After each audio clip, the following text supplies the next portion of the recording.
Hello everyone, कैसे आप सभी लोग। द पॉलिटिकल मास्टर में आप सभी का स्वागत है।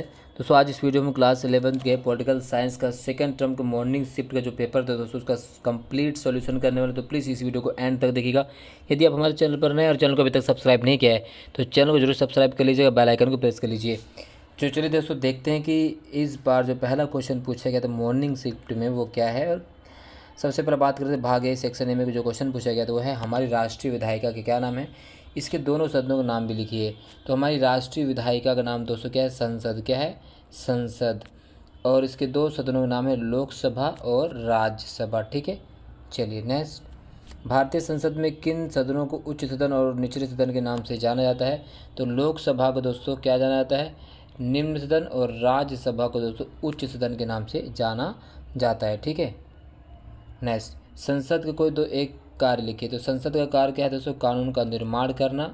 ठीक है, कानून का निर्माण करना दोस्तों संसद का। ठीक है,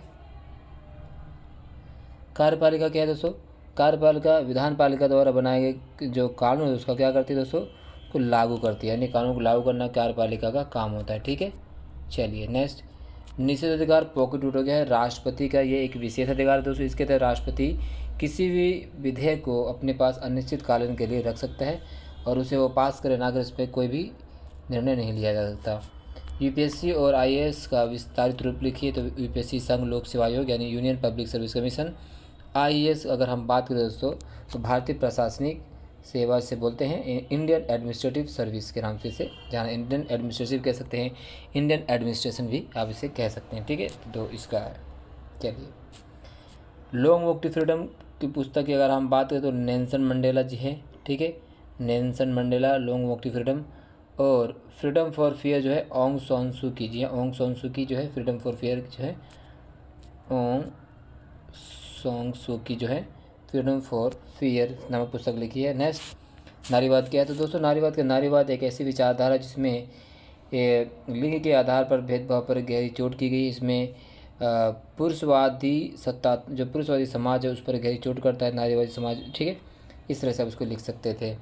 प्रत्येक व्यक्ति को उसका हक देने के क्या था, प्रत्येक व्यक्ति उसको न्याय मिलना ही प्रत्येक व्यक्ति का हक है, इसका प्राप्ति होना न्याय, इसका हक इस प्रकार से आपको लिख सकते हैं।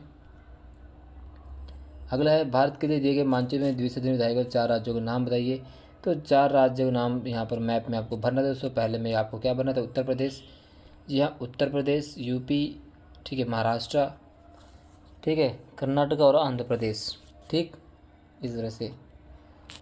क्वेश्चन नंबर अगर हम बात करें 10, एक मत यह कि पूर्ण आर्थिक समानता न तो संभव नहीं वांछनीय है। एक समाज ज़्यादा से ज़्यादा बहुत अमीर और बहुत गरीब लोगों के बीच की खाई को कम करने का प्रयास कर सकता है। क्या आप इस तर्क से सहमत हैं। तो दोस्तों पूर्ण आर्थिक समानता ना तो संभव हो ना ही वांछनीय, बिल्कुल सही। क्योंकि अगर हम पूर्ण समानता की बात करें तो समानता जो है वो कभी न कभी बाद में दोस्तों विरोधात्मक भी हो सकती है और कभी न कभी वो उसमें फेरबदल भी किया जा सकता है। तो इसको आप यहाँ से ऐसे लिख सकते थे। जॉन रॉल्स के न्यायिक सिद्धांत के संक्षेप में व्याख्या कीजिए। तो जॉन रॉल्स के न्यायिक सिद्धांत दोस्तों आप यहाँ से मैंने यहाँ पर कर दिया। आप इसका अगर आप इस तरह लिखे तो आपको वो नंबर मिलेगा। तो जॉन रॉल्स का न्याय का सिद्धांत मैं आपको यहाँ पर दिखा देता हूँ दोस्तों। ये था जॉन रॉल्स का न्यायिक सिद्धांत, थ्योरी ऑफ जस्टिस के आधार पर आपको यहाँ पे लिखना था दोस्तों। 4 नंबर का क्वेश्चन था पूरा ये। ठीक है, तो जॉन रॉल्स का न्याय का सिद्धांत। ठीक है, यहाँ से। चलिए नेक्स्ट, अगला क्वेश्चन जो पूछा गया है 12वां, सर्वोच्च न्यायालय के अपीलीय और सलाहकारी क्षेत्राधिकार के अंतर्गत कौन से विषय आते हैं।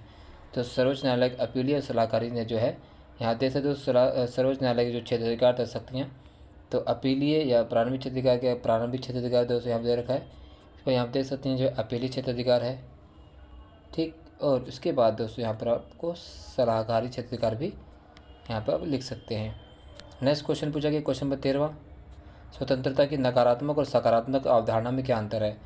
तो स्वतंत्रता की नकारात्मक और सकारात्मक अवधारणा में अंतर। तो यहाँ पर देख सकते हैं दोस्तों स्वतंत्रता की अवधारणा। तो स्वतंत्रता का अर्थ, ठीक है, स्वतंत्रता का नकारात्मक स्वरूप ये लिखना था आपको, और फिर से आके आपको स्वतंत्रता का सकारात्मक स्वरूप लिख देना था। ठीक है, तो ये 13वें का उत्तर आपका दोस्तों, स्वतंत्रता का सकारात्मक और नकारात्मक अवधारणा।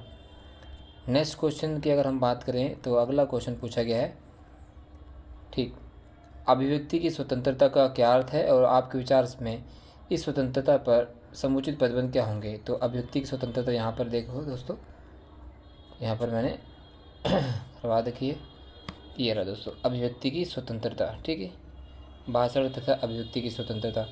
तो ये दोस्तों क्लास 11 के पॉलिटिकल साइंस का मॉर्निंग शिफ्ट का दोस्तों जो सेकंड टर्म एग्जाम है कंप्लीट सॉल्यूशन। वीडियो पसंद आई हो तो लाइक ज़रूर कीजिएगा। चैनल पर नए हैं तो अभी तक चैनल को अगर सब्सक्राइब नहीं किया है तो चैनल को जरूर सब्सक्राइब कर लीजिए, बेल आइकन प्रेस कर लीजिए। वीडियो देखने के लिए बहुत बहुत धन्यवाद दोस्तों। जय हिंद।